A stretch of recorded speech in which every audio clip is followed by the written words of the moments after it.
Well stopped. Chance of a run out. They've gone for the appeal. Batsman is in. And after over number 1, 3 without loss.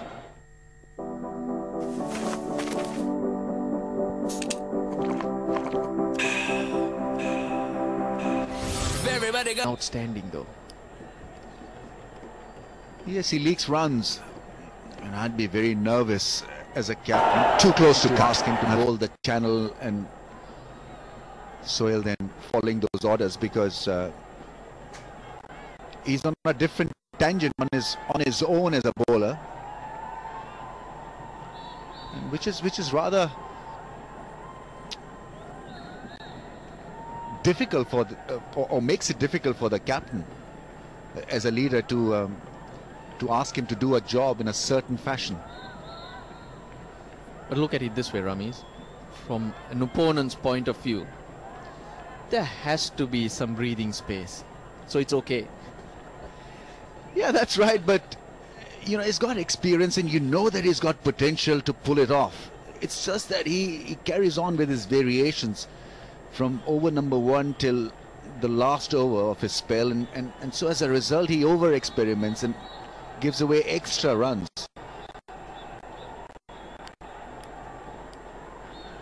I think he's got to know his script, and he's got to know his potential, and he's got to know the fact that bowling dots is not such a bad idea. I think he looks for wickets of every delivery, almost every delivery. It gives you the notion, sitting from up here, that he wants a wicket of every ball, that he's trying to outsmart the opponent every time he's running into ball.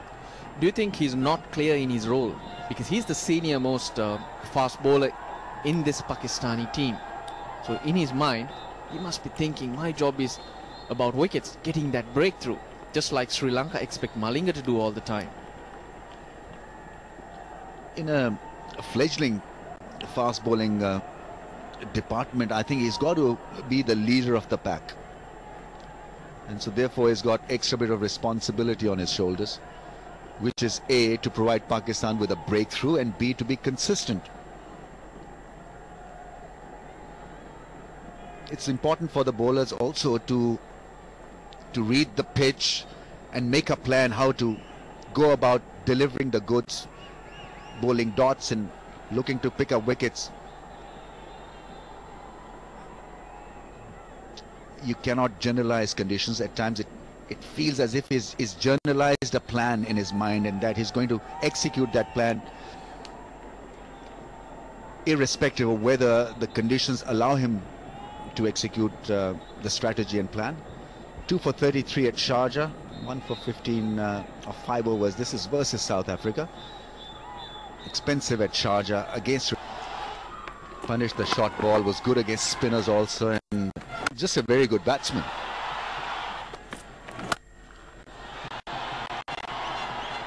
Very good with the pull shot, and very good innings, getting a 50 and getting Sri Lanka on the right path, chasing that mammoth total that was set by Pakistan at Sharjah. Today's task is just a little bit easier in a way, that Pakistan have got less than 300. 284 for 4 Pakistan ended up with. They did put on a good partnership, laid a solid foundation up front. 66 of 12.5 overs, these two batsmen. But if you do consider the target they were chasing, the required run rate, generally the plan is to get a good start, meaning try and get ahead of the rate, try and bring it down to a manageable proportion when the field goes back. In that sense, both batsmen did not dominate Pakistani bowlers. But I feel the new laws, because of the new laws, you can now have good phases anywhere during the 50 overs, because the previous format didn't allow you to be a little bit flexible in your method, in your strategy, in your execution. But now you know that there's a batting power play come the 35th over, and then the fielders are lesser in the outfield, And with 2 new balls in batting conditions, that's also kind of a luxury for the batsman. So I think you can now pace your run chase or pace your batting innings a little differently also.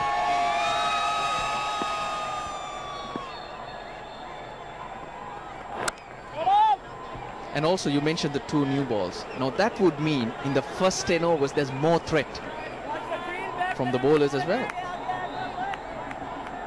Yeah, but if I were batting on a pitch like Sharjah or Dubai, I would absolutely enjoy batting against the new ball.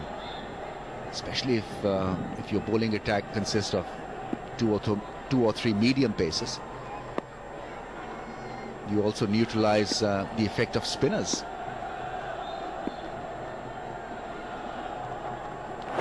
Because balls take longer to get old, especially if you've got a lush green outfield as it is here in Dubai. And in subcontinent conditions, in conditions like what you find in the UAE, the longer it takes to get older, the better it is for a batting team. Then you can also add the dew factor.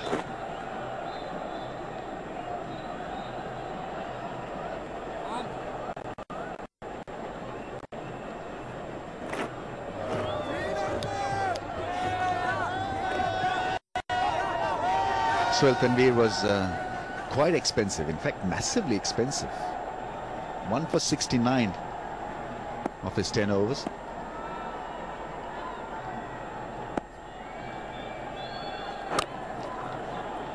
One for 69 at Sharjah. It was a high scoring game, so maybe you can look the other way and not target him, but it's just that he's now got to understand his role and write a safer script, not only for himself but for his captain also.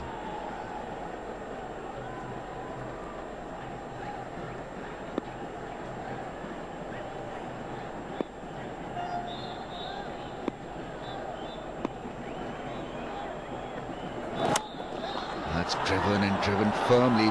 Ball goes to Shahid Afridi at mid-off. After 2. Dilshan has the key to Sri Lanka's success. He can upset the rhythm of the spinner by playing such a shot. He's very good, the sweep shot, the Dil scoop. He'll take it out against medium paces.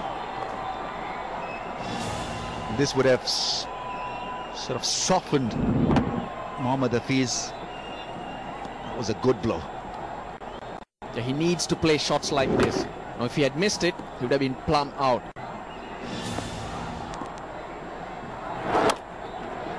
But you have to put Hafiz under pressure, because you know how difficult it's going to be against Afridi and Ajmal. And the best way to handle them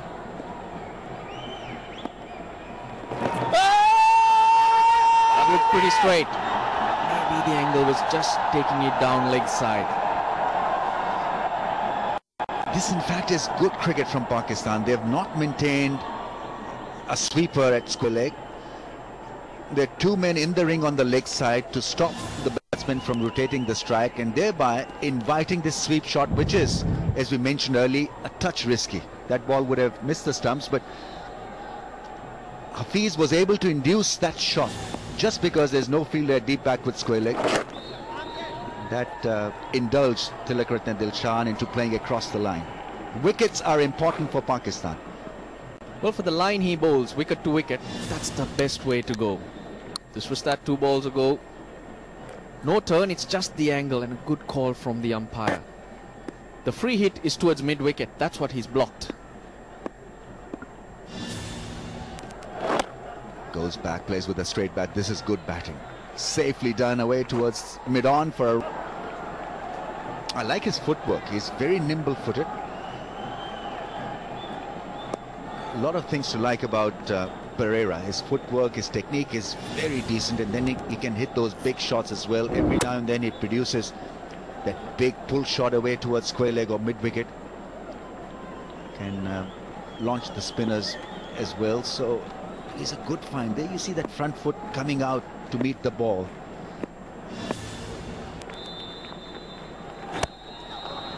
There's that flourish. So it's a nice mix, and must be difficult to bowl at because he doesn't have a regular game. He doesn't have one-dimensional game. He can be the slogger when his team needs him to be, and then he can be conventional in his method and style. He can be copybook correct. Unpredictable. Now he's got to be careful. You see that this happen with lots of batsmen. They find the middle of the bat, they hit it hard but straight to a fielder. That itself can be frustrating. Edges it for a run. Tanveer has been good so far because all he has tried to do is to find the good length area, find the right channel, not worried about the bouncer or the yorker or the variations. It does pay if you keep it simple. This is not a complicated game.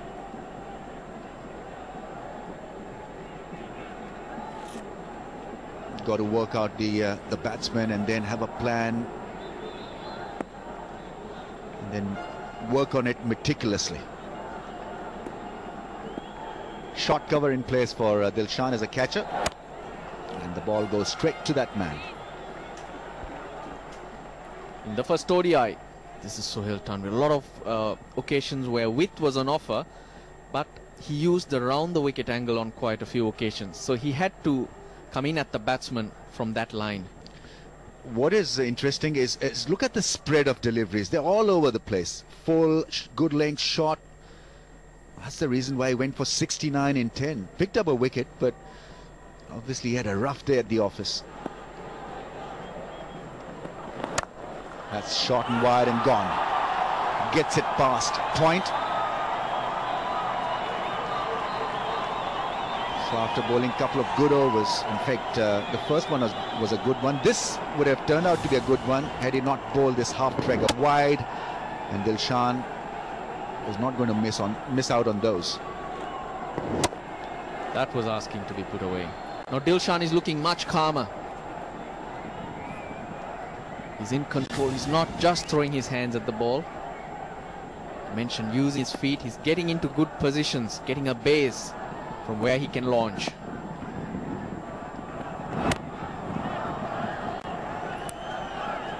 After over number 4, Sri Lanka, a big partnership. One big partnership and Pakistan would be under pressure. Yeah. The focus should be to chip away at that target. Break it down into small targets, just 10 overs, then the next 5, and so forth. I was mentioning the way to put pressure on Afridi and Ajmal is to play the other bowlers well.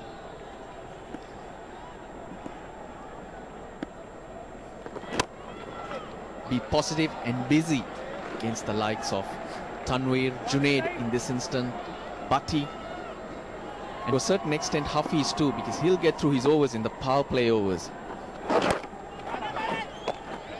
That gives Misbah the opportunity to use his ace spinners the way he wants to. I'm sure he'll keep Ajmal's role in mind come the last phase of the innings, because at Sharjah Ajmal finished up early, and so Pakistan's underbelly was exposed in the shape of Bilawal Bhatti and Sohail Tanveer and Junaid Khan also. Even though Junaid Khan is a pretty experienced campaigner, but it's just that he had an off day,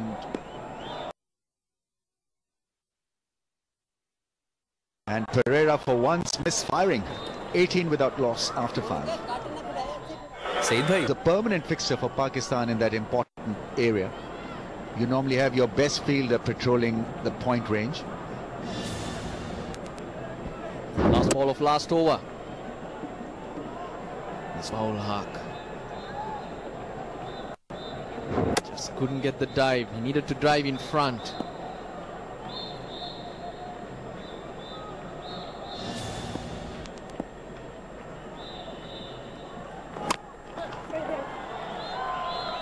Chance, no, he makes it with time to spare. Right, we were talking about Pakistan's performance with the ball at Sharjah, and the fast bowlers were roughed up. Sohail Tanveer 1 for 69, Bilawal Bhatti 1 for 56 and 7, economy rate of 8. Junaid Khan economy rate of almost 8 and Sohail Tanveer 6.90. That's why pressure came on Pakistani spinners, and they held up quite nicely to that pressure built up by Sri Lankan batsmen. Oh, shot, beautifully done. Played it away towards mid-wicket with the angle of the ball. Will it, yeah, it does kiss the rope. Saeed Ajmal was after it, and he would have been hoping that the ball would go and cross over the boundary rope. That's a good shot. Nothing wrong with the delivery. It's just outside off stump on a length.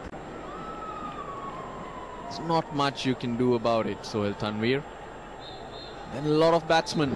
The batsmen were waiting to come out. Everybody willing this to go to the boundary. But even the batsmen had given up. They were not running hard. So both these teams had been practicing with the wet ball, getting a bucket of water and dipping it in. This was 2 balls ago. Thought it'll race away, but this outfield hasn't been as quick.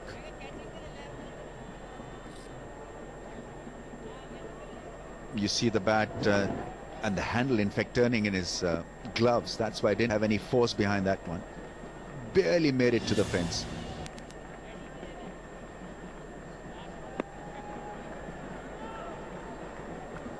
Deep square leg now in place. Smashed, slammed, past point. This time it has power and timing. So 2 boundaries in this over for the left-hander. And Misbah-ul-Haq, well, he'll be contemplating a change now. Tanveer, 2.5 overs, none for 16. Well, I said there was nothing wrong with the previous delivery, but not on this occasion.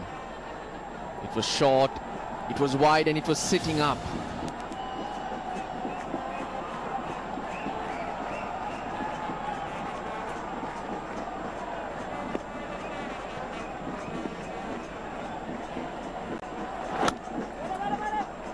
He's got to do that ball after ball, target the stumps and keep it. Hafiz is the preferred option in his 4th over. Sweep shot, that's gone. Dismissed. Over the infield. Dilshan finds the fence. The Sri Lankan flags are out once again. This is turning out to be good show so far with the bat. Platform is being nicely managed and set by Pereira and Dilshan. They've been calm, and it's looked solid, no risks involved. This is a perfect option. The length was there, so he got underneath it and hit it on top of the 2 fielders in the circle. Dilshan looking good.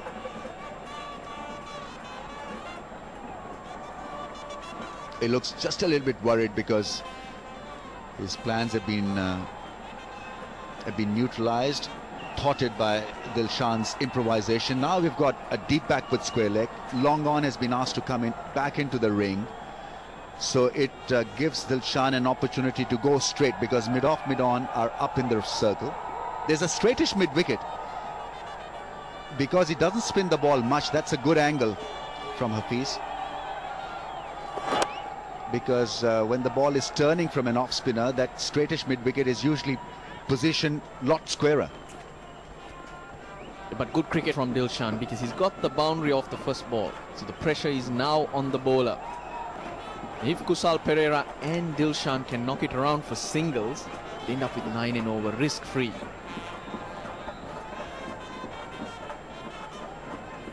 Taking a lot of time to set his field, managing the stage himself, Mohammad Hafiz.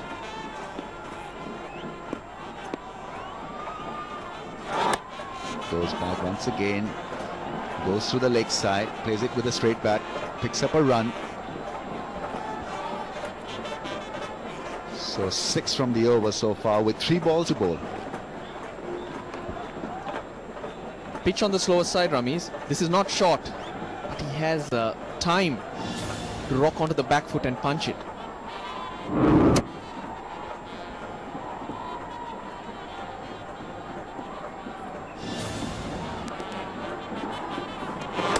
There's that Big shot, mid-off, up in the ring, inviting that shot from Dilshan. He says, I'll take that chance. And that's why it's such a great attraction in one-day internationals, in one-day cricket. Dilshan will take risks. This time it was a calculated one. Result of the 2 sweep shots. Now with this field set, Hafiz is not comfortable. He always bowls with the 2 men behind square in the circle and protection down the ground. So his length is different.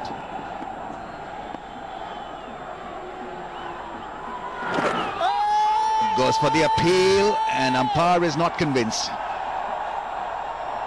It was quicker from Hafiz, and he's not going to ask for a referral as well. Took Umar Akmal's word this time. Umar Akmal just signaling it was leg side. They ignored him in the first ODI.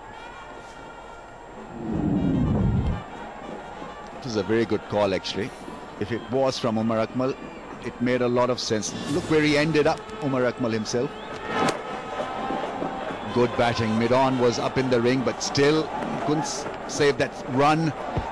Managing the commentary box. And ready to rock and roll is Waqar Younis and that deadly man, Dending Zongpa. Thank you, Double R. Ramiz Raja on a Friday evening. Suhail Tanvir is steaming in. He's into his 4th over. Hafiz is bowled for. He's gone for 22. Could have been bigger numbers, has to be said. It's Friday, it's the big day of the week to get in big numbers. I just wonder if that's part of the impact of T20 cricket. Spoilt for back-to-back T20s on a Wednesday and a Friday last week.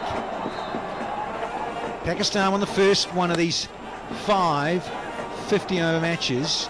So it was Sharjah on a Wednesday. Here we are Friday in Dubai, and then we're going back to Sharjah on Sunday, and then the final 2 remaining matches in Abu Dhabi. So you've got to get in and see these stars in the flesh, up close and personal, and see them perform their magic. That's today, and as I mentioned, Sharjah and Abu Dhabi. And of course, the test matches start on the last day of 2013. Abu Dhabi, Dubai and Sharjah, 1st, 2nd and 3rd test. Oh, I like this a lot, Waqar Younis. We're smiling with that shape in the corridor. Suhail Tanvir normally swings the ball into the left-hander. That last delivery just pitched and seamed away. Not much of a swing, but it was more off the surface. Good delivery. The length was just perfect.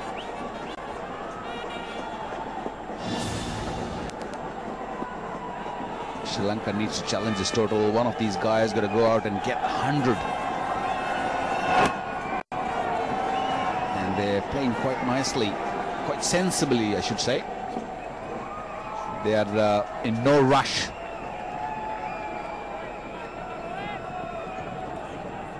Run rate is within the limits. 245. Sri Lanka requires of 254 deliveries. So all they need to do is just keep wickets in hand and keep pushing those singles. Don't have to be rash. Build a partnership. Pakistan need wickets. Sure do. Tanvir. Another one from the Stats Guru corner. This time about Suhail Tanvir. And he's got 17 wickets against Sri Lanka in a dozen matches. They'll know that. He'll know that. And he's got a 5-wicket bag. His only 5-wicket bag came against this opposition, against the Sri Lankans at Karachi in 2008 in the Asia Cup. So he's played 58 matches in all, but a dozen against this opposition. Best of 5 for 40 out. Theirs is only 5-wicket haul. Cheeky single. Direct hit. But they're far too quick for that. And Dilla's 6 boundaries, no maximums as yet. But Sahatamvia's overall average is 35, his bowling average. But I tell you what, against Sri Lanka, it's 27.11. Need some magic from the big left armour tonight. Here's Saad Ajmal. Into the attack, and he's swept immediately. That's how you greet one of the best in the business, Waqar Younis. Yeah, no respect. He has seen many a time, Dilshan. He wants to put Saeed Ajmal under pressure, and he has done it on the first ball. With no final leg or a square leg back on the boundary, this was easy pickings. But to hit it to Saeed Ajmal, that was a brave shot. This is the third time we've seen him picking up a boundary on the leg side. Pakistan moving the 2 fielders. The final leg, square leg back on the boundary, and Saeed Ajmal straight away coming around the wicket. And once again, here is back-to-back boundaries. He's laid down the gauntlet. Has Dillas. Beautiful use of the feet. Any youngster watching, that's the way to go. Doesn't matter who you're batting, if you can get to the pitch of the ball, you've got every chance of hitting over the top, and that's exactly what he did. Gun barrel straight.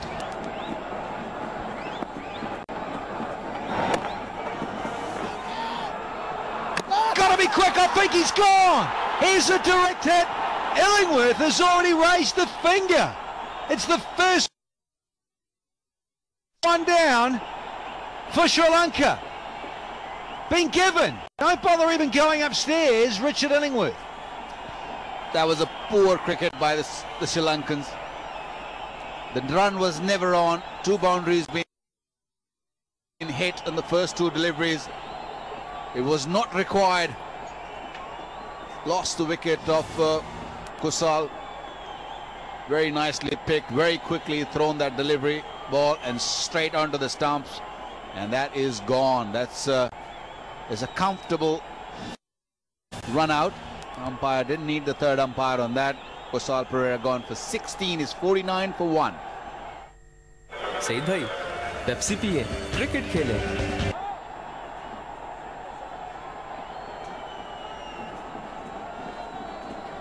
Kumar Sangakkara centre stage to join one of his old teammates in Dilshan. Getting on in years, but those are good numbers. Slip in and got a leg gully in. So Tanvir is at leg gully. He's up against Saeed Ajmal as Sangers.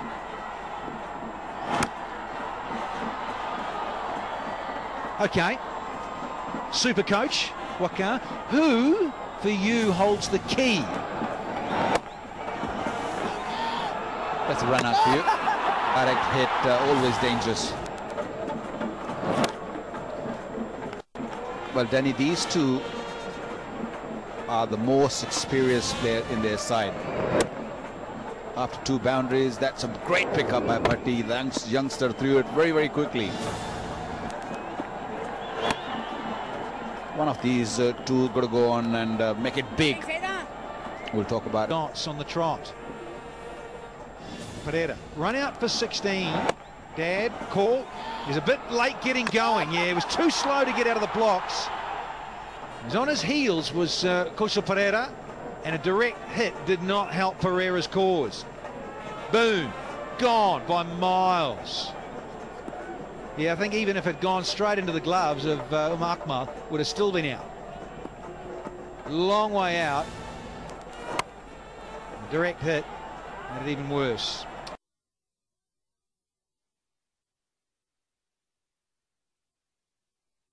Get 100 for their team. That's the only way I see Sri Lanka winning from here. Although they're early days, what I'm saying.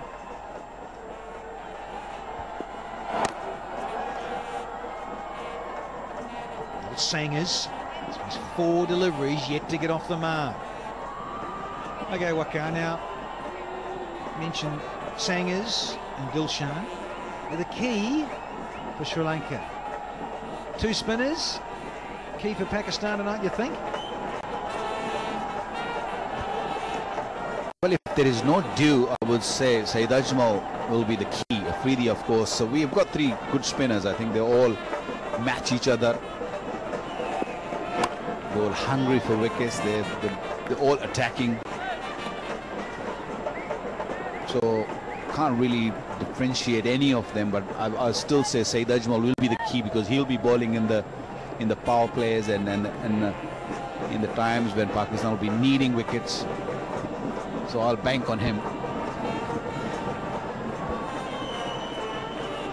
Hafiz has got through 4 overs, for 22. He's key with a new ball, didn't get a wicket. He's already got through 4 of his workload. Sangers battling a little. 4 dot balls out of 5. Dilshan 34 from 29 with 6 boundaries. Sangakkara's just joined him. Faced half a dozen yet to get underway. Needs a big score here to Sangakkara. Got a start the other night, but couldn't kick on in Sharjah. Last ball of the power play.